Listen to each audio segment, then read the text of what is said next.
Shalom, selamat pagi Bapak Ibu Saudara-saudara yang dikasihi dan juga diberkati oleh Tuhan.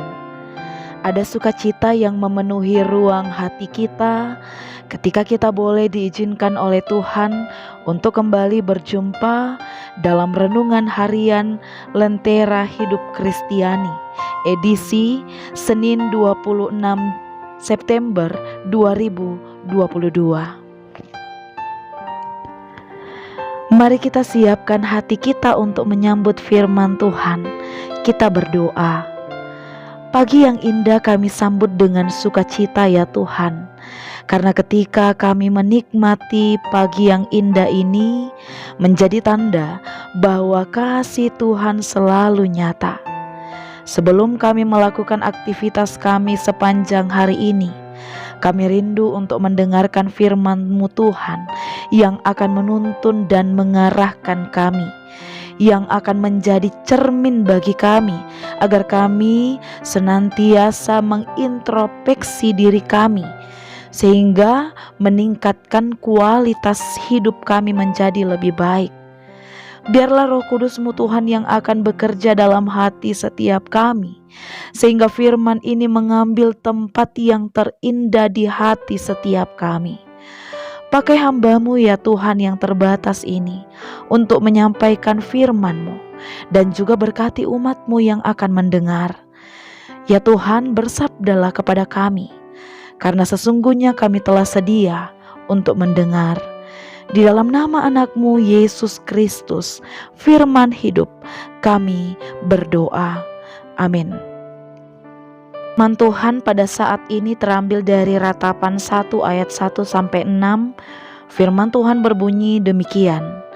Keruntuhan dan kesunyian Yerusalem. Betapa terpencilnya kota itu yang dahulu ramai. Laksana seorang jandala ia, yang dahulu agung di antara bangsa-bangsa, yang dahulu ratu di antara kota-kota, sekarang menjadi jajahan. Pada malam hari terseduh-seduh ia menangis, air matanya bercucuran di pipi. Dari semua kekasihnya, tak ada seorang pun yang menghibur dia. Semua temannya mengkhianatinya, mereka menjadi seterunya. Yehuda telah ditinggalkan penduduknya. Karena sengsara dan karena perbudakan yang berat, ia tinggal di tengah-tengah bangsa-bangsa, namun tidak mendapat ketentraman.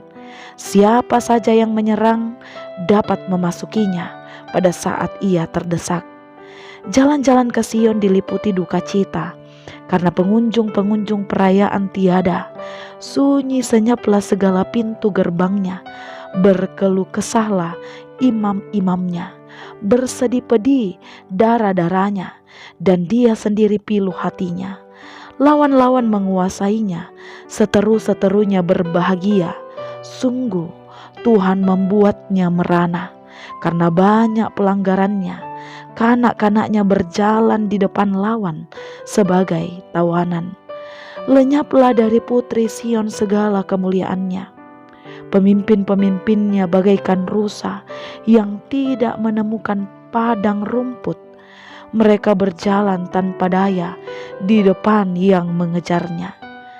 Demikianlah pembacaan firman Tuhan. Amin. Nikmat membawa sengsara menjadi tema perenungan kita pada pagi hari ini. Bapak Ibu Saudara-saudara, ada seorang yang senang sekali memelihara ular yang besar. Dia begitu menyayangi ular tersebut, bahkan dia menemani ular itu tidur. Dia memperlakukan ular itu seperti anaknya sendiri.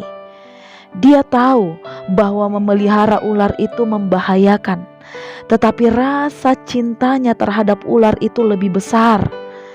Suatu hari orang ini sedih. Mengapa ular ini tidak mau makan? Ular ini setiap malam melilitnya, dan ia berpikir bahwa ular itu juga menyayangi dirinya. Jadi semakin besar rasa sayangnya terhadap ular tersebut. Tetapi Bapak Ibu Saudara-saudara, setelah 3 hari ular ini tidak makan, sungguh mengejutkan ketika pemiliknya ini tidur. Ular ini langsung menerkam dengan lahap tuannya tersebut. Jadi ternyata selama ini ular itu melilit badan tuannya karena ular itu ingin mengukur seberapa besar tuannya, sehingga ia tidak makan karena sudah mempersiapkan untuk melahap tuannya. Bapak, Ibu, saudara-saudara, seperti itulah dengan hidup kita di dalam dosa. Sama seperti seseorang yang memelihara ular, semakin kita menikmati dan mencintai dosa, sehingga kita sulit untuk melepasnya, padahal kita tidak sadar bahwa maut sudah mengintip dan hendak menerkam kita. Demikian juga yang dialami oleh bangsa Israel yang hidup mencintai dan menikmati dosa. Berkali-kali Tuhan menegur mereka bahwa kecintaan mereka terhadap dosa akan mendatangkan penghukuman. Akan tetapi kecintaan mereka terhadap dosa itu lebih besar, sehingga mereka mengabaikan teguran dari Allah. Karena itu Bapak, Ibu, saudara-saudara, Allah mendatangkan penghukuman bagi bangsa Israel sebagai bentuk dari cinta dan kasih Tuhan kepada bangsa Israel, agar mereka kembali kepada Allah, agar mereka kembali mengingat Allah, agar mereka bertobat. Bangsa Israel hancur di depan bangsa Babel, bangsa yang tidak mengenal Allah. Tembok Yerusalem dihancurkan, perabot istana dan tempat ibadah diambil semua. Penduduk Israel ditawan dan dibawa ke Babel. Yang tersisa hanya petani dan orang-orang yang miskin. Sehingga Yeremia mengungkapkan kepedihan hatinya dengan mengatakan bahwa bangsa Israel seperti janda. Ini menunjukkan bahwa bangsa Israel telah kehilangan pelindung dan penolong. Ia katakan tiap malam terseduh-seduh menangis, menunjukkan bahwa Israel diliputi dengan duka cita. Dulu gerbangnya penuh pada hari-hari raya, kini sunyi, kawan berbalik darinya. Dan pemimpin bagai rusa yang tidak menemukan padang rumput. Artinya tidak ada kehidupan. Yerusalem sangat berdosa, dan dosa yang semulanya nikmat membawa kehancuran bagi mereka.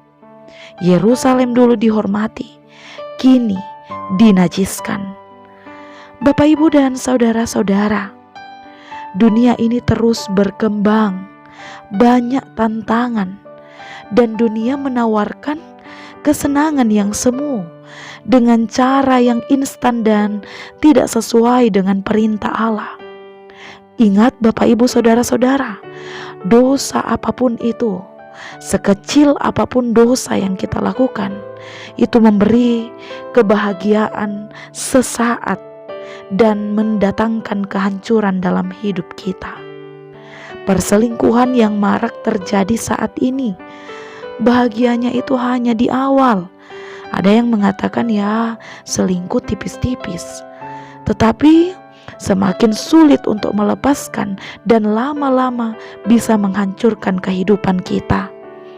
Gosip, nikmatnya hanya sesaat. Perjudian online atau bentuk perjudian apapun, banyak orang yang awalnya hanya coba-coba, tetapi semakin lama semakin sulit untuk melepaskan kebiasaan tersebut, dosa itu, dan semakin mencintai dosa itu. Dan biasanya Bapak, Ibu, saudara-saudara, saat kita ditegur oleh Allah, kita kemudian mengatakan bahwa semua ini karena iblis yang menggoda.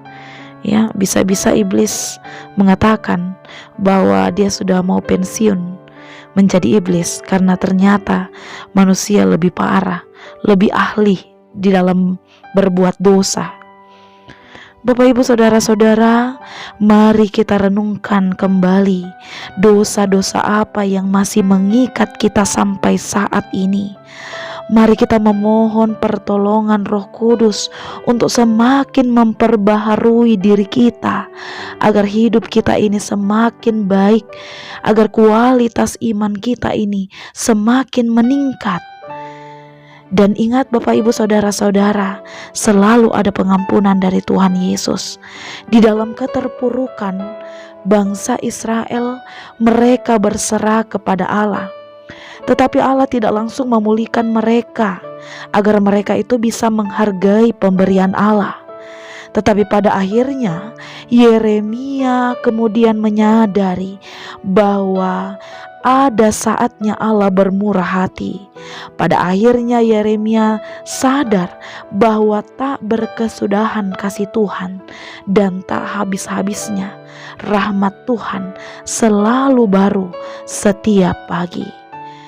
Terpujilah Tuhan atas firman-Nya. Amin. Mari kita berdoa.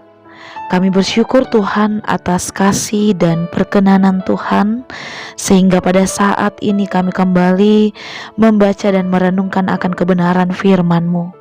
Kami dapat bercermin dari kebenaran firman Tuhan. Kami bisa melihat seperti apakah diri kami. Apakah kami sudah mempersembahkan hidup kami untuk Tuhan? Apakah kami sudah meninggalkan segala dosa-dosa dan perbuatan-perbuatan yang tidak menyenangkan hati Tuhan? Roh Kudus-Mu Tuhan yang akan menolong dan memperlengkapi kami, sehingga firman-Mu ini Tuhan dapat kami lakukan, dapat kami hidupi di sepanjang perjalanan hidup kami. Saat ini Tuhan, kami rindu berdoa bagi saudara-saudara kami yang mengalami kelemahan tubuh karena sakit penyakit, yang dirawat di rumah sakit. Kiranya Tuhan, Engkau yang akan selalu melawat dan menjamah mereka, sehingga pemulihan, kesembuhan akan Tuhan nyatakan dalam kehidupan saudara-saudara kami. Sarana pengobatan melalui tenaga medis, keluarga yang mendampingi, Tuhan pakai untuk menjadi alat untuk menyatakan mujizat dan kesembuhan bagi saudara-saudara kami.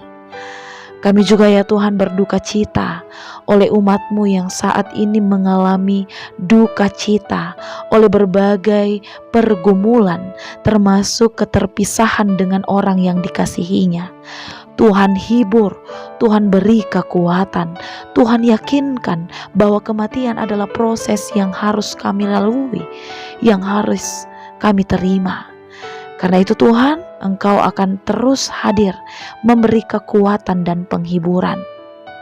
Bersyukur atas pertambahan usia saudara-saudara kami yang boleh berulang tahun pada hari ini. Kiranya Tuhan, Engkau yang akan terus memberi kekuatan, dan juga dengan bertambahnya usia, kiranya bertambah juga pengenalan mereka akan Tuhan. Cinta kasih mereka kepada Tuhan dapat terwujud di dalam kesetiaan mereka di dalam melakukan segala kehendak Tuhan. Ya Tuhan, berkati orang tua kami yang lanjut usia, yang saat ini di masa tuanya mereka tentu memiliki banyak keterbatasan dari segi fisik. Tetapi ya Tuhan, kami percaya Engkau memakai setiap kami, anak-anak dan cucu-cucu, untuk mengasihi, untuk mencintai, untuk mempedulikan dan memperhatikan orang tua kami. Karena dari mereka ya Tuhan, kami boleh belajar keteladanan hidup.